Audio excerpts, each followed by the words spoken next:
Hey everyone, welcome to the show. Ever feel like, sometimes like your emotions just kind of have a mind of their own and like they're leaving you powerless? What if you could actually learn to ride those waves instead of getting totally wiped out?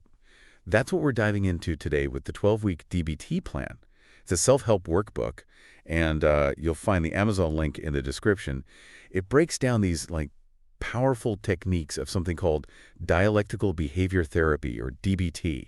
We're talking like practical skills for managing those, tough emotions and navigating all those tricky relationships and honestly just feeling more in control of your life.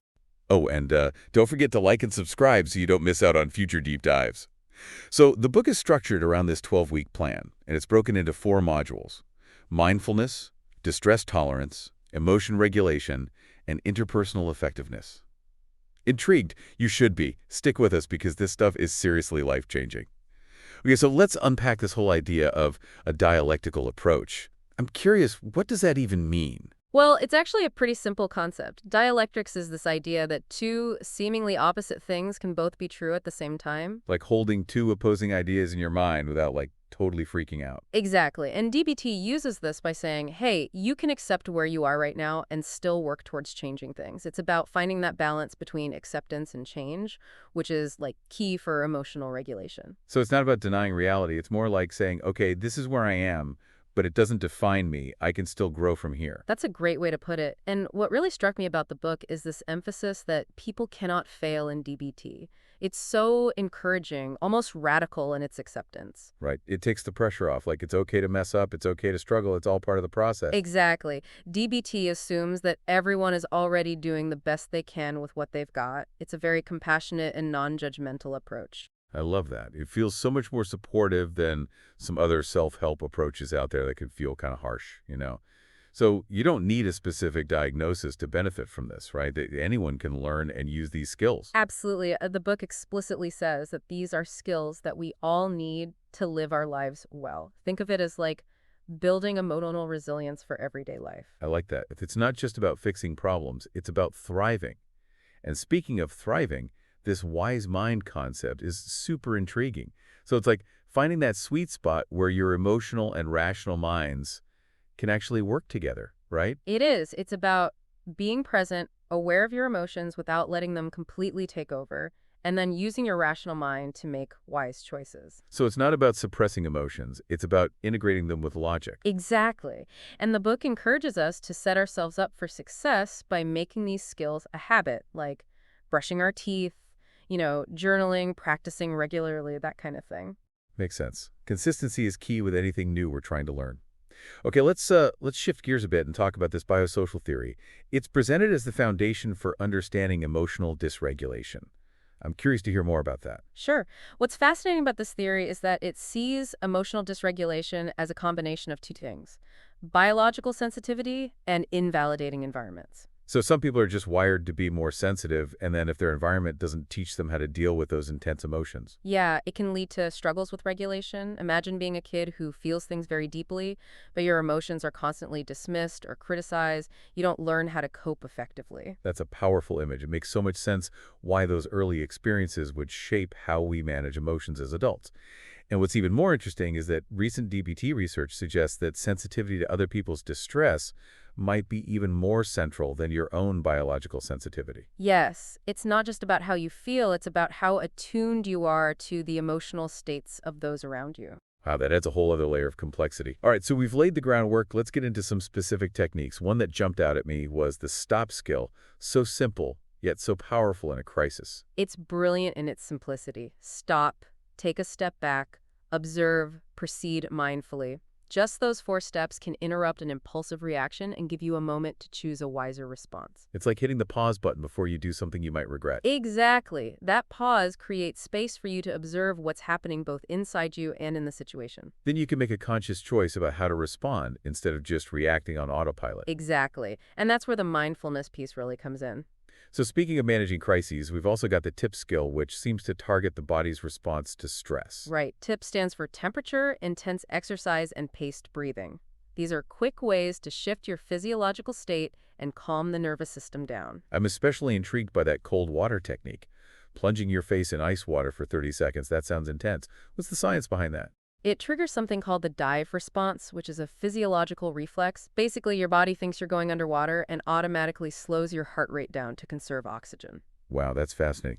Our bodies have these incredible built-in mechanisms for self-regulation. All right, so we've got stop for pausing and tip for calming down quickly.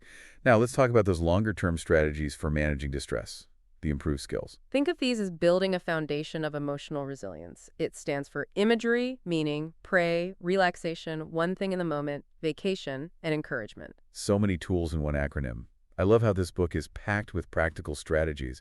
That encouragement skill really speaks to me, acting as your own cheerleader. Sometimes that's all we need, right? Just a little self-compassionate support. Absolutely. It's amazing how simply encouraging ourselves can shift our perspective and build resilience. Okay, we've talked about surviving crises and building resilience, but the book also emphasizes preventing distress in the first place, right? Decreasing emotional vulnerability before things get intense. Right. It's like building up your emotional immune system. And one of the tools for that is the ABC PLEASE acronym, which looks at creating a more balanced and fulfilling life. Exactly. ABC Please stands for accumulate positives, build mastery, cop ahead, treat physical illness, balance eating, avoid mood-altering substances, get enough sleep, and exercise. It's a holistic approach. It's not just about mental health. It's about taking care of your whole self, mind, body, as spirit. Absolutely. All of these elements contribute to our overall well-being and emotional stability. Okay, so we've got strategies for surviving, preventing, and building resilience. Now let's dive into those skills for actually changing unwanted emotions once they're already there. I'm really curious about this opposite action technique, the idea that you can literally change your brain chemistry by changing your behavior. It's a powerful technique. Imagine you're feeling anxious and your urge is to avoid a social situation. Opposite action would involve pushing yourself to go, even though it feels uncomfortable. So it's about doing the opposite of what your emotion is telling you to do. Exactly. By acting contrary to your urge, you're sending a message to your brain that the situation is safe, which can help to decrease the anxiety. It's like retraining your brain to respond differently. But the book emphasizes that you have to be consistent with it and not get discouraged if it doesn't work immediately. Right. It's about rewiring those neural pathways, which takes time and effort. Makes sense. Like building any new habit, it requires practice and patience. Okay, let's move on to the final module of the book. Interpersonal effectiveness. This is all about navigating relationships skillfully, right? Yes. The book highlights 3 core priorities: achieving your objectives in the interaction, maintaining the relationship, and preserving your self-respect. It's about finding that balance. That's such a helpful framework because sometimes those priorities can be in conflict with each other, right? Absolutely. And DBT gives us the tools to navigate those complexities more effectively. One of the tools that caught my eye was the Dear Man acronym for assertive communication. It seems like a great way to structure those tough conversations. It is Dear Man stands for describe, express, assert, reinforce, stay.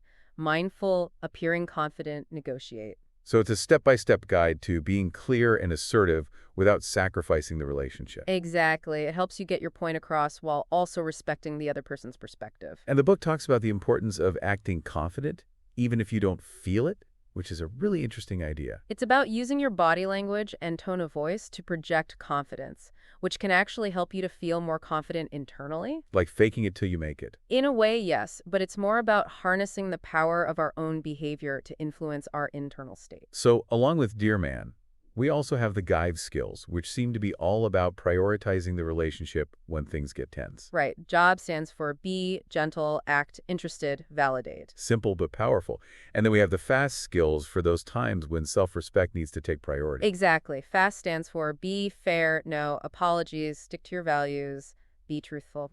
I love how all of these skills can be used together, flexibly, to create more balanced and effective relationships. It's like having this whole toolkit, for navigating all those complex interpersonal dynamics.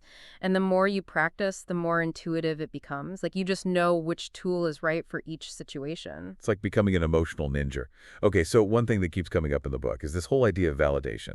Why is it so central to both emotional regulation and interpersonal effectiveness? Well, validation is powerful because it creates a sense of safety and understanding. When you feel validated, you feel seen and heard and accepted for who you are, emotions and all. It's like having someone say, hey, it's okay to feel that way. Like your experience is real and valid. Exactly. And that's especially important for people who've experienced a lot of invalidation in their life. When your emotions have been dismissed or criticized, it can lead to this deep sense of shame and self-doubt. So validation can be like a corrective experience, like it helps to heal those old wounds. Absolutely. It's like saying, hey, those messages you received about your emotions being wrong or unimportant, they weren't true. That's so powerful. It makes me think about you often we try to fix or just dismiss uncomfortable emotions, both in ourselves and in others. But maybe the key is to just acknowledge them, like sit with them and say, it's okay to feel this way. I think that's a really important insight. Allowing space for emotions, both pleasant and unpleasant, is key to emotional regulation. Okay, so how do we actually practice validation? I remember the book mentioning acknowledging the valid. What does that even mean? Acknowledging the valid means recognizing that someone's feelings are understandable given their situation, their history, or their perspective. It's about saying, given what you've been through, it makes sense that you feel this way. And that doesn't mean you have to agree with their actions or choices, right? It's more about understanding the root of their emotions. Exactly. Validation is not about condoning behavior. It's about creating space for empathy and understanding. This mind-reading reflection technique also caught my attention. It sounds like a way to really tune in to what someone else is feeling, even if they haven't explicitly said it. It's a subtle skill that takes practice. It's about paying attention to those nonverbal cues, body language, tone of voice, and making an educated guess about what the person might be experiencing internally. But it's important to do it tentatively, right? Not putting words in their mouth, but more like, I'm sensing that you might be feeling. Right. And being open to feedback if you guess is off. It's a process of understanding, not assuming. And that willingness to be wrong, that openness, seems to be a theme throughout the book. It is. DBT encourages that growth mindset, being curious, willing to learn, and adjust. So we've talked about validating others. What about validating ourselves? How do we do that, especially when we're struggling? Self-validation is about extending that same compassion and understanding to ourselves. It's acknowledging your own feelings and experiences as valid, even if they're difficult or uncomfortable. So instead of beating myself up for feeling anxious, I could say, hey, it's okay to feel this way. It's a normal human emotion. Everyone feels anxious sometimes. Exactly. Treat yourself with the same kindness you'd offer a close friend. And remember, self-validation isn't about ignoring problems or giving yourself a free pass. Right. It's not about letting yourself off the hook. It's more about creating this supportive inner environment where you can actually face those challenges with more courage and compassion. That's it. It's that balance of acceptance and change again. Okay, so we've explored the power of validation.